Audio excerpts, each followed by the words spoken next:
Okay, so today we are going to be making Korean cold noodles. And to make Korean cold noodles, of course, we'll need some of this. Now, this is a style that's frozen. I don't know how well this shows up on camera. This is a style that's frozen. Oh, let me get here where it's brighter. It's frozen in packs like these. So sometimes you can get them dried as well, like regular, any kind of noodles or pasta. But yeah, and the cooking times vary from brand to brand and how they've frozen them. So this particular one I've got needs to be boiled for about 2 minutes-ish, so not very long. But some I have seen and tried before. They need to be boiled for anywhere from 6 to 10 minutes. So make sure to read the instructions on the packaging, or in my case there was no instructions, there were no instructions, so I actually had to try the doneness of the noodles before I could actually figure out how long it took. Trash Panda, I don't know how well that shows up. Alright, so got some boiled water here. And, about that much.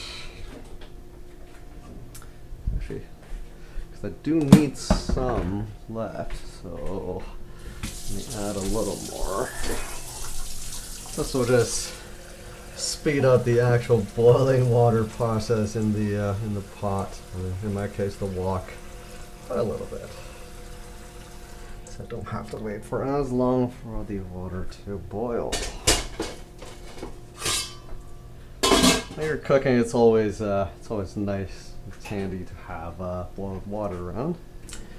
Okay, so this is gonna be ready to go into that. I've got some boiled eggs right here, just in cold water being chilled.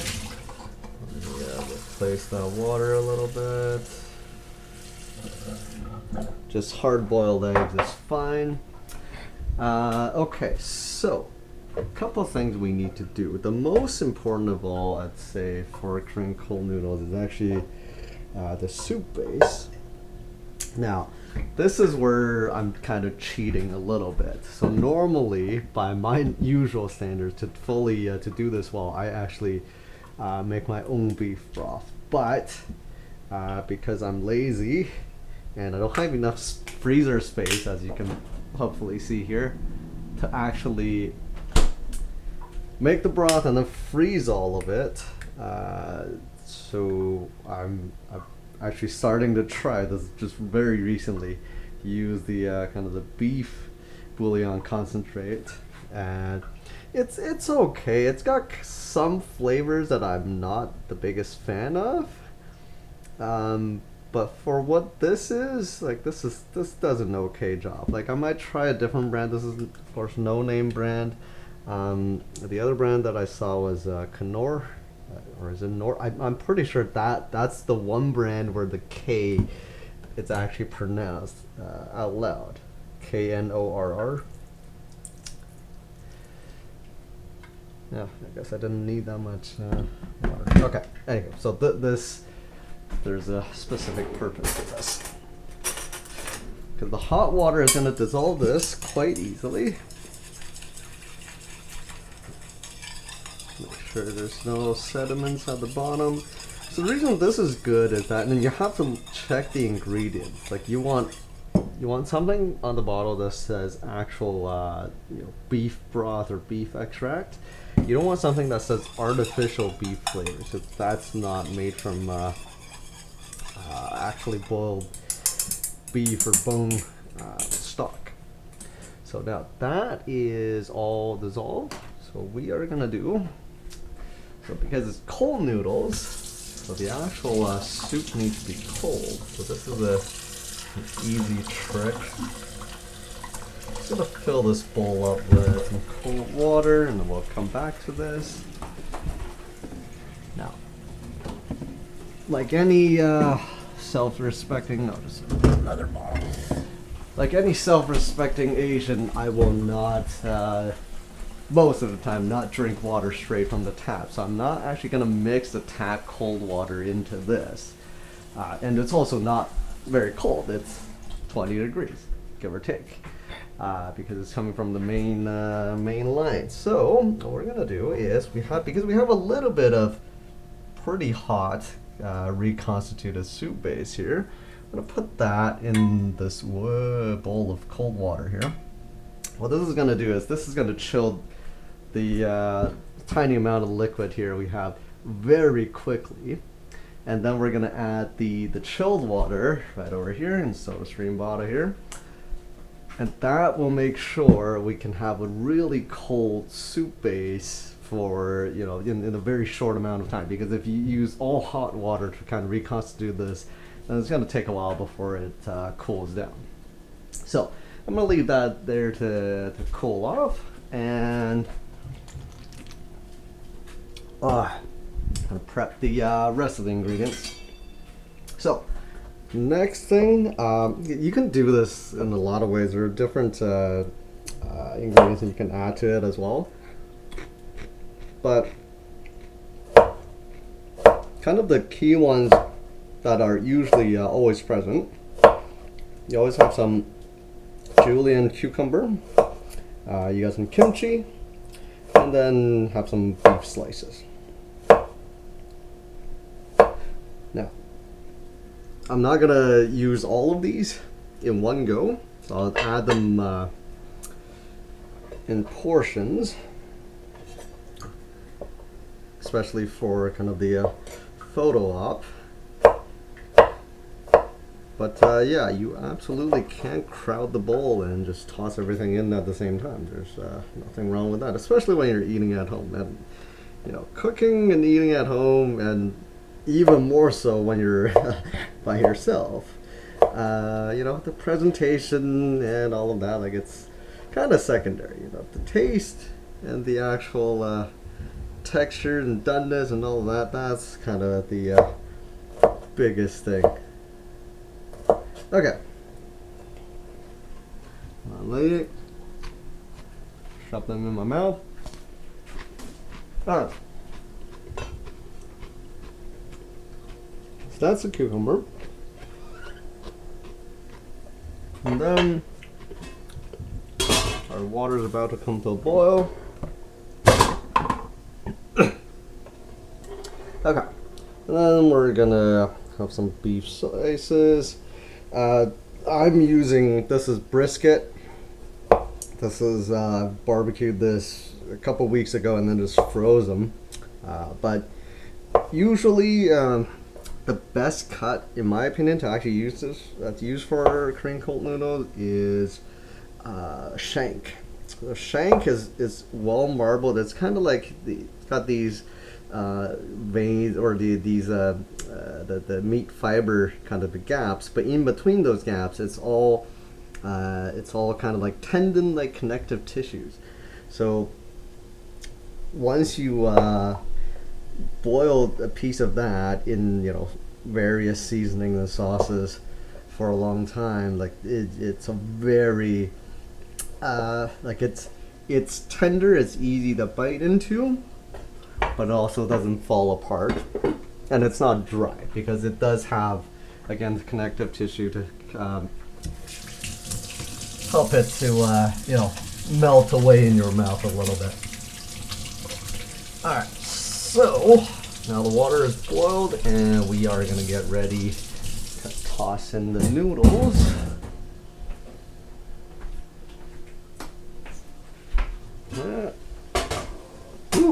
Okay, and in that goes.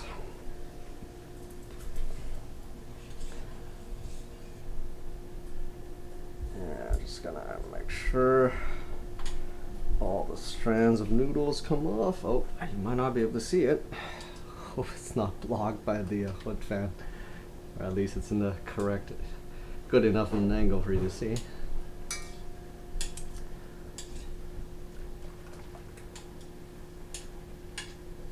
Still chunk there.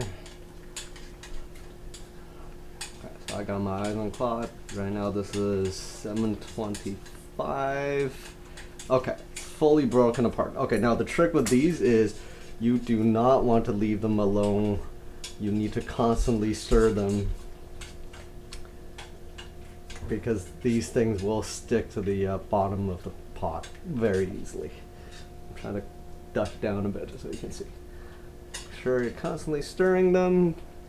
Still on high heat. This is basically mostly done, if not done already when it was frozen. So at least, again, for this particular brand, for this particular type. But yeah, the different brands and different types may vary. So make sure you follow the instructions. Okay.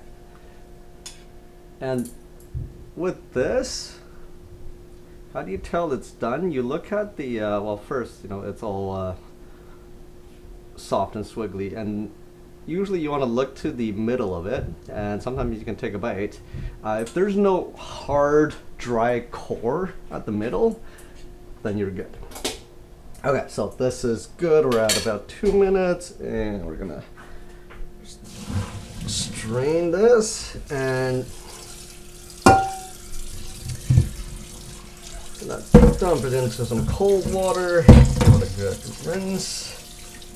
Now, 2 things we're doing here. One is rinsing out all the starchiness that's coming off of the noodles, and then 2 is, of course, to cool the noodles down. So we have a nice and chilled clump of noodles. All right. That. Okay.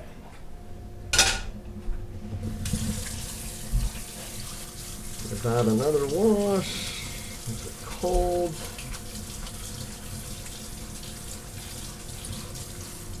You see some marks on my sink on the other side. I don't know if the camera can pick it up. That's nothing too disgusting. It's just cornstarch that's dried up a little bit over there. I do need to give my sink a good scrub. Alright, okay, so we got the noodles, we got the beef, we got the cucumber, we got the kimchi and the boxer. My mom made those by herself. And we're gonna do an egg. And then I'll skip ahead a little bit so because you don't need to watch me peel an egg. Alright, so with the egg, usually these are cut open in half, like with most noodle dishes that have an egg in there, and then you just toss that in at the end, on top. Wash my hands again.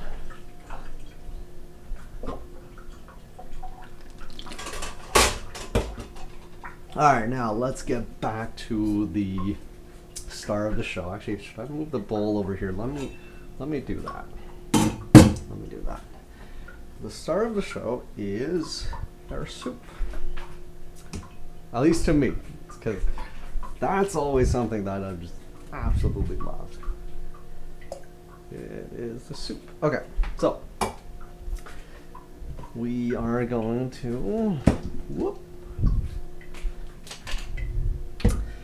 For me anyway, usually for soup noodles, I like to have about, 1 serving of noodles. I like to have about 500 mils of water, so about 2 cups-ish. And again, depending on how much solid stuff you have in there, you're adjust that. All right. Okay, so now for seasoning the soup, because this soup base, surprisingly, is actually not too salty. So like this on its own, this actually has the beef flavor. Some of the other stuff in there, like garlic and some onion or whatever that's in there, is not very salty. And lacks some of the other seasoning that we want as well. So the 3 things that we want to add here is salt, sugar, and vinegar. And this is basically all to taste, but it does need to be you need to be able to taste the acid quite a bit for it to be somewhat authentic.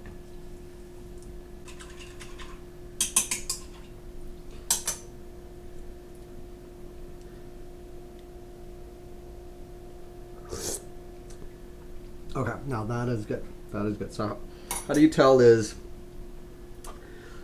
all the flavors, again, primarily it's salt and vinegar. The sugar is just there to enhance the flavor a little bit. It's less so, like, it should not taste sweet.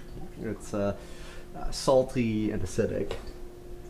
It's once the salt and vinegar, it's a little more than what you can bear. Just slurping on that on its own, then you're good. Because once we add the noodles, especially if this still has a little bit of moisture on it, this is gonna dilute this ever so slightly, but that little bit means it's gonna require more salt, plus the salt mixed with the noodles itself. Like you're actually gonna need a little more salt content in order to taste it. Okay, now there is one more thing that we're gonna have to add to the soup, and that is a secret ingredient that's not very widely used in the West. I don't think at all, actually. Oh, this is sticky. Oh, there we go. So this is mustard seed oil, or mustard oil. This is a very pungent, spicy, almost spicy kind of oil that's made from mustard seeds. And I don't remember kind of the exact. There are two different types of mustard oils as well. One is a much milder one where you can kind of almost use it like regular cooking. And then this one, it's more of a finishing oil. So it's got a very strong pungent smell. So think of Dijon mustard, that little kind of a pungency, spiciness, but amplified like 10 times, 100 times. That's what this is. So we're gonna just drizzle some in there. Now I personally love this stuff, so I don't mind it being a little too spicy / pungent. But again, this is something you add to taste. Alright. Okay, so that's all there. And then now we are going to add the start of the show. Well, add the noodles to the start of the show.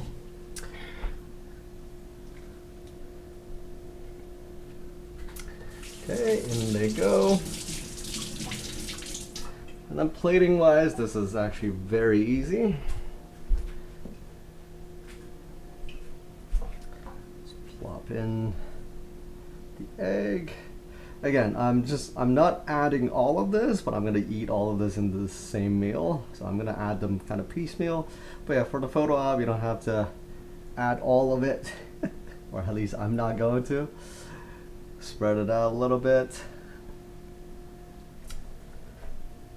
And of course, a pair of clean chopsticks.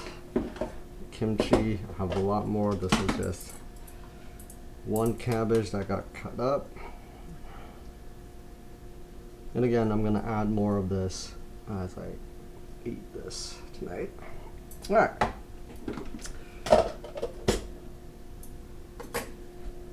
And then one extra thing for finishing. We're just gonna sprinkle on some toasted sesame seeds, and that's it. This is actually, I toasted these and then I put them back in the bag, so so they did not use them straight from the bag. Raw sesame seeds that have a bit of a raw taste, like any nuts actually. You can kind of taste the raw versus the toasted version. So toasting this, you have all the oils that have surfaced, and it's got better flavor. And yeah, there we go. A bowl of Korean cold noodles, and this is part of the test run of the, what is it? The Akaso Brave 7 LE camera. And thanks for watching, like and subscribe, and I will see you next time.